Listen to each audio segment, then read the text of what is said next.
She was yelling again that morning.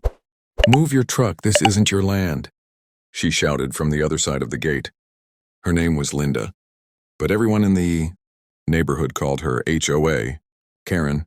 She had her hair pulled tight, sunglasses too big for her face, and that clipboard she never left home without, like it gave her real authority. Behind her stood two men in fake police uniforms leaning on a black Jeep that blocked our ranch gate again. Grandpa stood still, his jaw tight, hands resting on his old walking stick. He didn't say much, but when he did, people listened. "I've told you before," Grandpa said calmly. "This road is private property. That Jeep leaves or it stays here forever." Karen laughed. "Private property? This whole area is managed by the HOA. We have every right to inspect it." I could see her fake cops smirking, trying to look tough. They'd been showing up for a week now, parking their Jeep across our gate, pretending to write violations. They even put a fake HOA notice on our mailbox saying our fences were non-compliant. Grandpa just ripped it off and went back inside that day. But today something was different. He walked closer to the Jeep, dragging his walking stick along the gravel. "You see that sign?" he said, pointing to the faded wooden board that said, "Private ranch, no trespassing." "That's been here since 1964, before your HOA was even an idea." Karen crossed her arms. "You're trespassing on our inspection zone," she snapped. "I'll call the sheriff right now." Grandpa smiled, that quiet, dangerous kind of smile that made even the wind stop. "You go ahead," he said. "But while you wait, don't mind me doing a little cleanup." Then, before anyone could react, he walked to his old barn and came back out driving his rusted green tractor. The sound of its engine roared across the field. The fake cops looked at each other nervously. "What's he doing?" one of them whispered. Karen barked, "Stay put. He can't touch HOA property." But Grandpa didn't stop. He drove straight toward the Jeep, metal grinding, tires screaming against gravel. The fake cops jumped out, stumbling backward as the tractor's front loader lifted the Jeep like it weighed nothing. Karen screamed, "You're insane! That's federal equipment." Grandpa looked down at her, the tractor engine humming. "Lady," he said, "nothing federal about a fake badge and a borrowed Jeep." And with one slow, steady move, he swung the loader around and dropped the Jeep right into the metal pit, beside the barn and the old scrap heap. The sound of crushing metal echoed like thunder. Karen's mouth hung open. The fake cops froze, pale as chalk. Grandpa climbed down, brushed his hands, and said quietly, "Now it's part of the ranch. I caught it all on camera from the porch and every second of it." And that's when Karen made her biggest mistake. She reached into her bag, pulled out her phone, and said, "You'll regret this. I'm calling the real police now." Grandpa just smiled again. "Good," he said. "Tell them to bring the real sheriff. He owes me a favor." Within 15 minutes, the sound of sirens rolled through the dirt road, flashing red and blue across our fence line. Karen stood tall like she'd already won. Her lipstick was smeared, but she smiled wide when the sheriff's SUV stopped near the gate. "Officer," she shouted, "this man destroyed HOA property and assaulted law enforcement." Grandpa didn't move. He just leaned against the fence, calm as ever, the smell of burnt oil from the crushed Jeep still thick in the air. I stood a few feet behind him, camera in hand, still recording. Sheriff Daniels stepped out, tall, gray mustache, the kind of man who didn't rush to speak. He looked at Karen first, then his eyes fell on Grandpa. The moment their eyes met, Karen's smile faded. "Harold?" the sheriff said slowly. Grandpa grinned. "Afternoon, Tommy." Karen blinked, confused. You know him?" "Know him?" Daniels chuckled. "Ma'am, this man trained me 25 years ago at the county academy. He's the reason I wear this badge." The silence after that was heavy. The two fake cops tried to quietly back away toward their car, or what was left of it, but the sheriff's deputies had already surrounded them. "Those two claim they're with your department," Grandpa said. Daniels frowned. "My department doesn't have any new recruits, and we sure don't drive black Jeeps." He turned to the men. "Let's see those badges." The fake cops hesitated, but when they did hand them over, it was obvious, cheap plastic, like something from a costume store. Daniel's face went hard. "Impersonating an officer's a felony. You boys just made my day a lot busier." Karen's voice cracked. "Wait, they were with me. They said they were HOA security." Grandpa raised an eyebrow. HOA security with police badges and a stolen Jeep? Daniels glanced at her clipboard, then down at her trembling hands. Ma'am, I'll need to see your ID. Karen tried to protest, but her voice kept breaking. You don't understand this man. He crushed government property. I couldn't help it, I laughed. Ma'am, I said, you've been parking that thing on our gate for a week. Grandpa just recycled it. Grandpa looked back at me, hiding a small smile. Wasn't breaking the law, son. I was removing waste from private land. Daniels chuckled under his breath. He's got a point, Linda. This land's registered under his name. I'd known. I signed off on his deed last year. Karen's jaw dropped. That's impossible. HOA rules state. Daniels cut her off. All rules stop at the main road. This is county land, not yours. She froze, face draining of color. The fake cops were already in cuffs. Their fake Jeep now a pile of crushed metal steaming under the sun. Grandpa turned away from the chaos and said quietly, some people need to learn what real authority looks like. But even as Karen was being questioned, she stared at us with a look that said this wasn't over. Her voice trembled when she said, you think this ends here? You don't know who you're dealing with. Grandpa didn't even turn around. Neither do you, ma'am. That evening, the sky turned deep orange over the ranch. But peace didn't last long. Around sunset, a black SUV stopped by the fence again. No lights, no markings. I was on the porch cleaning Grandpa's tools when I noticed it. The driver's window rolled down just enough to reveal a woman's face. It was Karen. She didn't step out this time.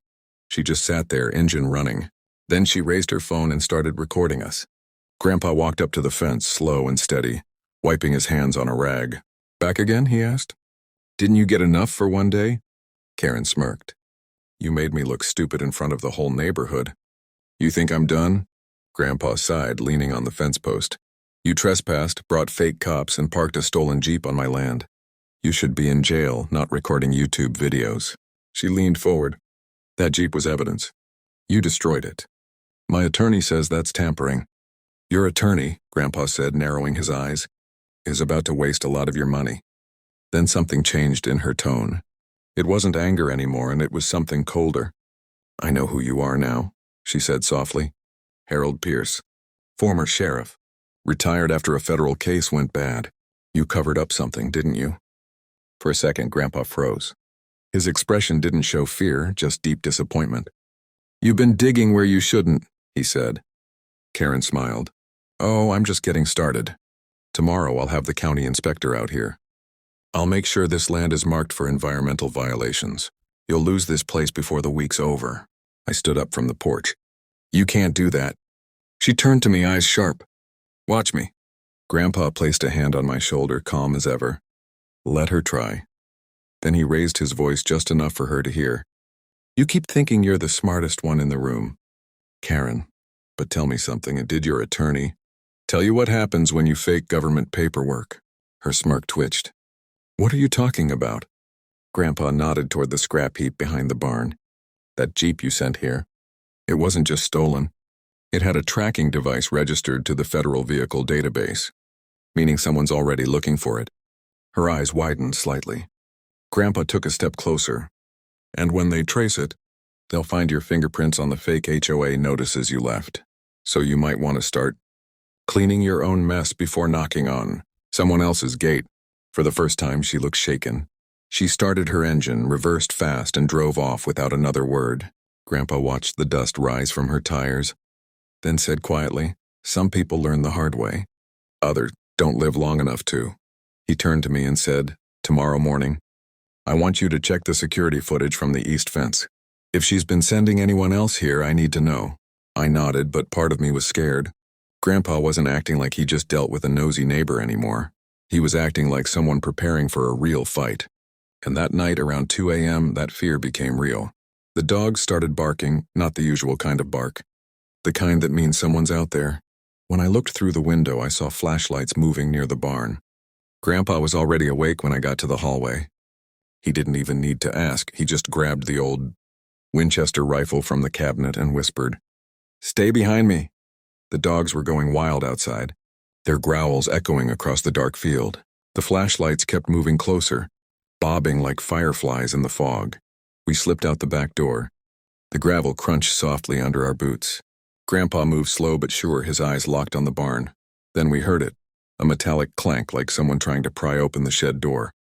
3 of them, Grandpa whispered. 2 by the door, 1 keeping lookout. I could see them now, 3 men dressed in black hoodies, masks on, whispering orders. One of them had a crowbar.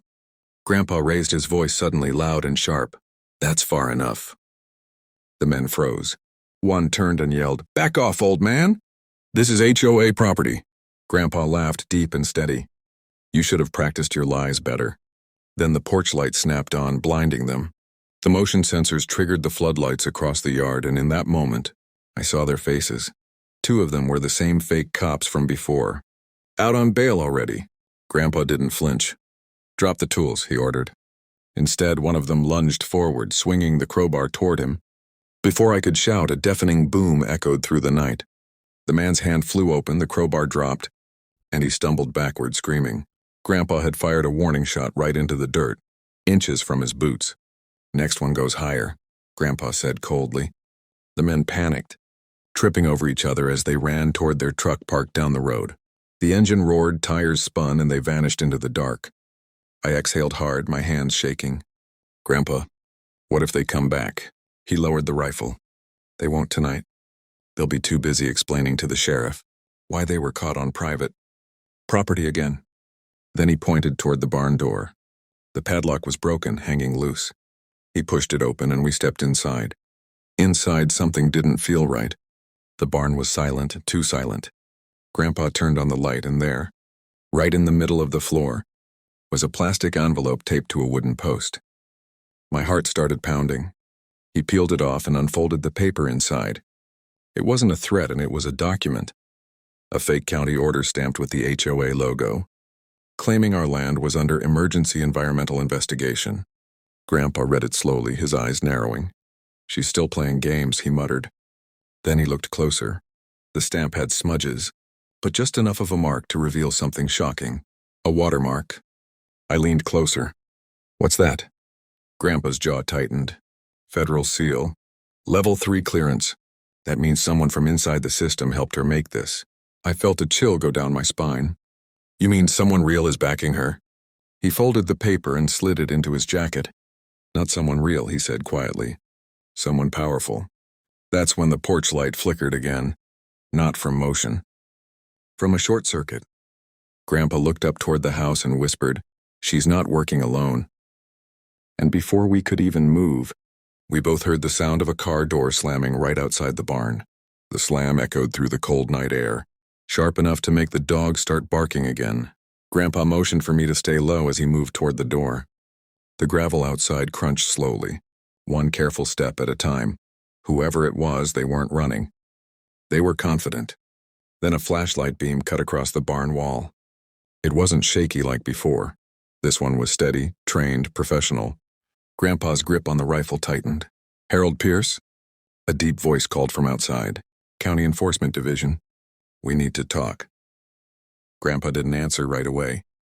He just tilted his head slightly, listening. Then he whispered to me, "That's not county protocol. They never show up at night without prior notice." He stepped into the doorway, rifle lowered but ready. "If you're real enforcement," he said firmly, "show your credentials and turn off that light." The flashlight switched off immediately and a man stepped forward. He was tall, in a clean black jacket with a badge clipped to his belt. But something about him didn't add up. His truck didn't have a county emblem, and his boots were military grade, not standard issue. "I'm Special Agent Morris," the man said, voice calm. "We're investigating forged property orders tied to your address." "May I come in?" Grandpa looked him dead in the eye.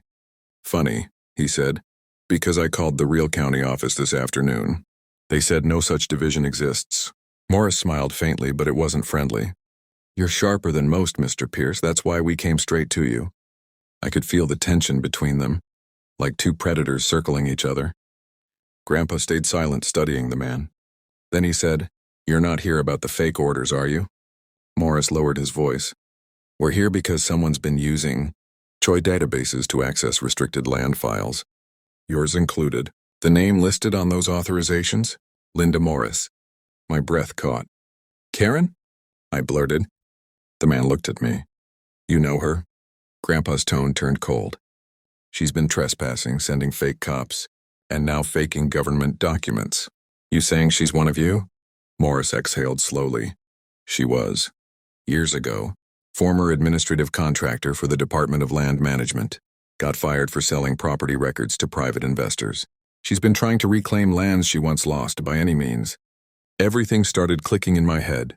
The fake Jeep, the official-looking stamps, the arrogance. She wasn't just pretending to have power. She used to have it.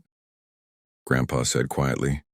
She's going to weaponize the HOA to get control of rural properties. That's why she's after this land. Morris nodded.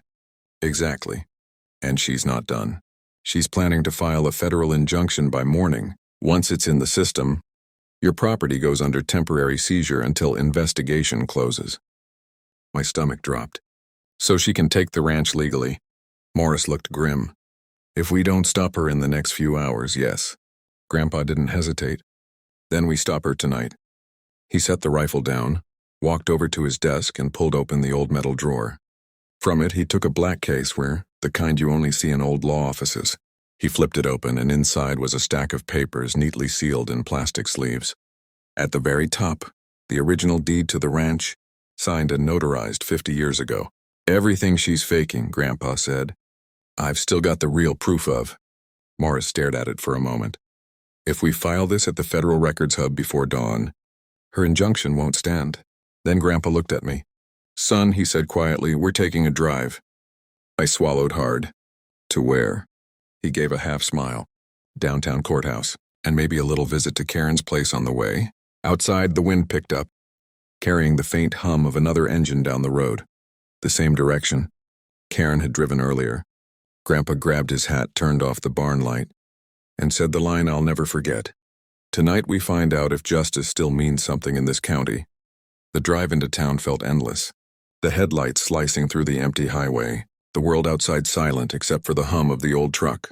Grandpa sat behind the wheel, calm but sharp-eyed, the case with the original deed on his lap.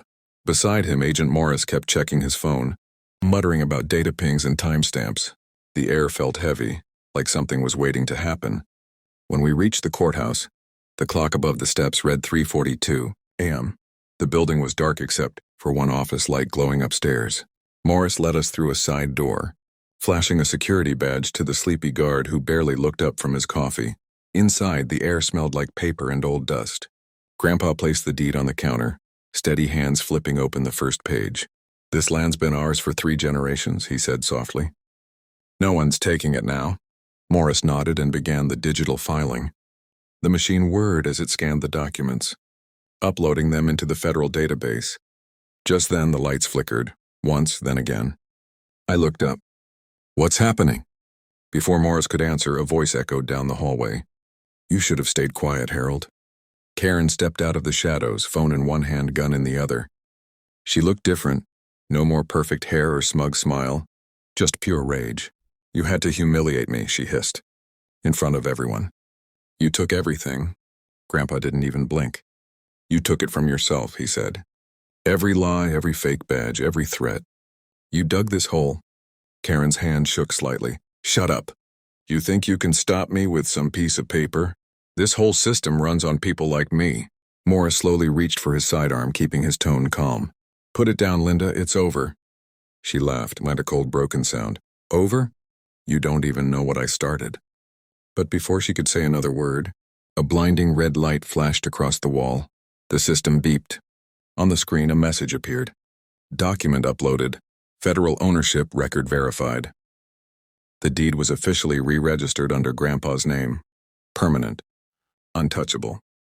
Karen froze, staring at the screen like it had betrayed her. The fight drained out of her eyes. She took one step back. Then the door burst open behind her. Sheriff Daniels stormed in with 2 deputies. Linda Morris, he said firmly. You're under arrest for trespassing, forgery, impersonating law enforcement, and attempted fraud. She didn't resist. She just lowered her gun, whispering to herself. It was supposed to be mine. As they led her away, Grandpa finally sat down, his shoulders relaxing for the first time in days. Morris placed a hand on his shoulder. You did good, sir. Not many people would have stood their ground like that. Grandpa gave a tired smile. This land raised me. fed my family. I wasn't about to let some broken soul with a fake clipboard take it away. Outside, dawn was breaking, pink and gold lights spreading across the horizon. We stepped out of the courthouse together, the cool air washing over us. I looked at Grandpa. So, it's really over?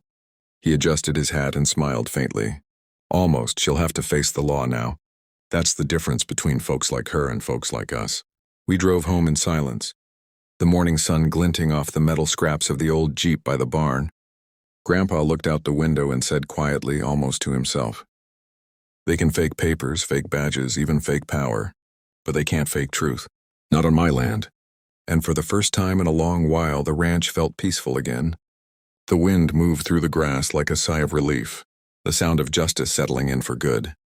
The end.